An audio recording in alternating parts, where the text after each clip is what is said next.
నంద్యాలకు చెందిన ప్రముఖ చిత్రకారుడు కోటేష్ అహ్మదాబాద్లో జరిగిన విమాన ప్రమాదంపై స్పందించి ఒక ఊహా చిత్రాన్ని వాటర్ కలర్ పెయింటింగ్స్ వేశారు. ఈ సందర్భంగా కోటేష్ మాట్లాడుతూ గుజరాత్ రాష్ట్రంలోని అహ్మదాబాద్ విమాన ప్రమాద ఘటన చాలా బాధాకరమన్నారు. ఈ ఘటన ఎన్నో కుటుంబాల్లో విషాదాన్ని నింపిందన్నారు.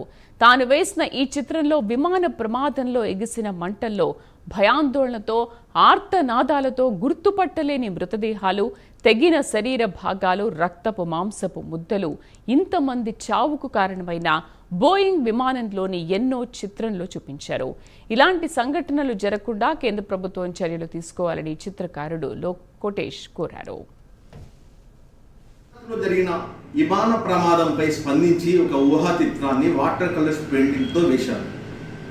నిన్న గురువారం గుజరాత్ రాష్ట్రంలోని అహ్మదాబాద్ నుండి లండన్ వెళ్లేందుకు బయలుదేరిన విమానం 59 సెకండ్లో ఎయిర్పోర్ట్ సమీపంలో మెడికల్ కాలేజ్ హాస్టల్పై కూలడంతో విమానంలో ఉన్నవారు 240 మంది మరణించారు. విమానం పడిన మెడికల్ కాలేజ్ హాస్టల్లో 50 మంది మరణించారు. విమానం పడిన చోట ఉవ్వెత్తిన మంటలు చెలరేగాయి. దట్టమైన పొగతో నిండి ఉంది. అంతవరకు ఆనందంగా ఉన్న ప్రయాణికులు కొన్ని క్షణాల్లో మాడి మసైపోయారు. ఈ దుర్ఘటన చాలా బాధాకరం. అందరి జీవితాలు చిన్నాభిన్నమయ్యాయి. ఎన్నో ఆశలతో బయలుదేరిన మన సాటి మనుషులు మరణించారు.